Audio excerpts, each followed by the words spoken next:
Hello, dear folks. Welcome to the show, Jack Xiao on East-West Show with the G&E TV. I recall last time when we were doing the show talking about this beautiful book, we left it with a word of consistency, right? Well, the overriding concept is live in a consistent manner. All right. Before we touch the word consistency, we really have to make an introduction about my guest today. My good friend, great writer, Mr. Ken Hemming, who wrote this wonderful book, which is now being evaluated by lots of publishing houses for further publishing. We hope. Right? So, all right. Oh, yeah, for sure. Good. It's a very positive thing. The reason I host this show for the second time is that because I did find something very positive that I would like to share with my audience is as a guidance. I use the word guidance to our day-to-day life. Life is complicated sometimes, but you look at the way from a universal point of view, you will find it very simple, right? You breathe, you die. That's it. That's right. You're born, you breathe, you die. That's it, right? In the blink of an eye. It is the blink. Like that. So life is simple. That's the conclusion. How could you make life simple? And thanks to the writer, Mr. Ken Hemming, we have a book of 100 words to live by, right? Now, the word consistency is the word that we left the last time I recall to discuss about, right? So we're talking about, as a person, you really have to follow the big word of consistency so that you're a consistent man or woman. Yes. As a system, you really have to do the consistency part so that you're consistent, the system, right? So what did you say with the word consistency? Well, the whole concept of consistency, because it's through the whole book, that you know, as we know friends over time in our lifetime, you really don't want to surprise your friends or disappoint them. When they have their impressions of you, then you want it to be reality in their life on a consistent basis. Like I say, if you're really polite most of the time, but sometime you're not, or if you really are moral or honorable most of the time, but sometimes you're not, they will remember. People normally remember the negative more than the positive. So the less chance you have to create a negative memory in society and your friends, the easier life is, because then they go, I know who Ken is, this is how he's going to react, and I'm going to appreciate his character.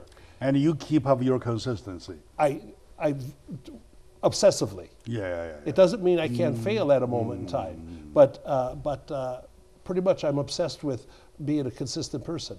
So, because a lot of people can be very, very sweet and loving and caring and that sometime, and then if they get irritated over something, their whole personality can change. All right, we've all seen that. Yeah, we've seen that already. And so you want to not have a changeable character. You want to be who you are in its natural way, not pushing out positive attributes when negative things happen to you. That's the time where you call it, you stand up for or who you are. flip-flopping.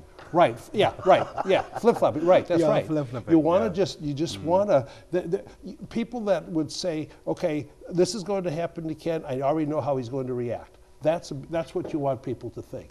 And that exactly reminds me about your consistency. Remember the few times that you and Alan were doing the debate? My good friend. Right? Okay, you're a good friend. And every time these two guys were engaged in a severe disagreement. Disagreement. So, well, every time at the end, though, they shake hands. They became close friends, even closer. Yes. So that is consistency. Right. And also, I remember on day one, he introduced himself that I'm a man who can never be offended. The book, yes. Right, and he remains the same way. See, this book, one of the words in here, my dear friends, is unoffendable. If you, like, I offer everybody $1,000 if you can offend me. I can't be offended because words are just words. They don't harm my life, my physical existence. So, and if we could get unoffendability in the gang cultures or something, we'd have like hundreds of less kids shot. Sure. Question. Yes. Question. What made your consistency of being unoffendable? Right. That is the question. Recognizing that there is no real value in negative reactions to things that can be upsetting. Nothing is solved. And like when two people are, say, debating or arguing over something, or they're attacking me in offendable ways, one of the great tools is silence. Silence is a tremendous weapon. And sometimes, so people might be attacking me for something, and I'll just sit there and they Is it because you're numb? I'm very sensitive. You're because I'm a very emotional person. Yeah. I can think of my daughter and start crying, you know, with joy. Could be, yeah. So, no, but it's like there's no value in just prolonging a conflict of interest. And so say what you want to me, and then when you get tired of saying it, then let's have fun again. It works. Okay. It's hard to get there. Yeah. To conclude on this word though. Yeah. It's a big word. To be a person that is never offendable, non-offendable. Right. Doesn't mean that the person is numb. I'm not numb. I'm deeply emotional and caring. On the contrary, this person could be very emotional sensitive and very sensitive. Yes. And the fact that this person doesn't show his sensitivity, right, doesn't show whatever his mind is at the moment, is because he wants to pick up the right attitude. It's all to do, well, attitude's really a major part of it, but it's like there's no value in allowing somebody to feel the joy of offending you. They get happy. Sometimes people offend people accidentally, but a lot of times they do it on purpose. So if you show them that, wow, you hurt me, and I think you're not you're a horrible person, then they've accomplished they're having joy because they upset you. And they enjoy even more are you upset. And I just don't get upset. I just can't because it's a waste of time. So have you benefited from such a manner? Tremendously. Yeah. Tremendously. Yeah. An example?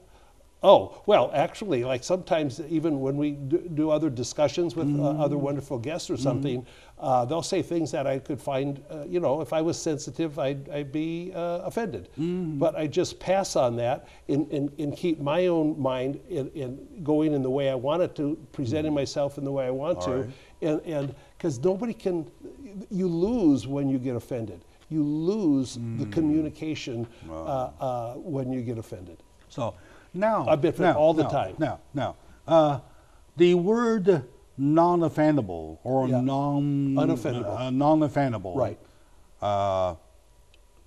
What is the moment of you communicate with people for them to understand why you are not offendable? They will ask me, why aren't you upset? Yeah. Why aren't you upset? That's why my aren't you question. mad at me? I go, what do I gain by being mad at you? I said, you're letting out your emotions. You're using words that have no negative impact on my life. And to function in an unoffendable way, you have to be secure. You have to love yourself. I love myself in a very humble way. I'm very secure. I live a lovely life. And so nothing they say can change my life and the positive attitude that I always have. Optimism. I'm optimistic. I'm positive attitude. And there's one other thing which is very important. Sometimes somebody will say something that is offendable to you, but often there may be a piece of truth in that. So listen to what they say. This is very important because I have learned, I go, wow, you might have a point there. Okay. That's a good thing. Because rather than get mad and not listen, we can learn when people criticize us. Yeah. You benefit. You benefit. You yeah. benefit There's from so the much. From the negative. From the criticism. Right. Call it that way. Right. So, don't ignore it. Don't get stubborn. Okay. Open your mind. Okay. Question still remains. Yes, sir. It's one thing for you to remain who you are, like you being never offendable. Yes, sir. But secondly, there is a job to do. There's a job for you to do, for you to do, for me to do, anybody to do. Yes. To make people to absorb what you want to portray, right? Right. What you want to sell, in other words. Right. So, and then it leads automatically to communication. How do you communicate with somebody who disagrees with me, who even offends you?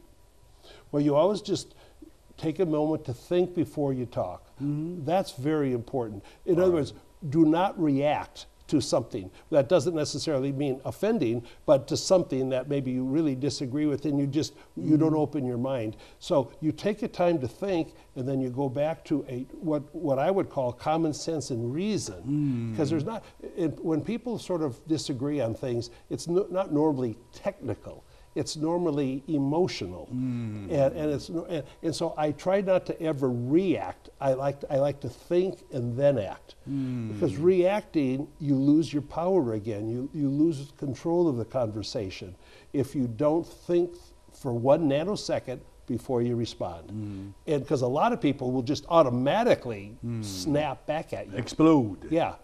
I try to Explode, never right? do that. And one thing, like when people are in verbal communication with disagreements, always talk a little lower than the person. Always talk a little slower. And they can tell that you're under more control than they are. Yeah, This is true.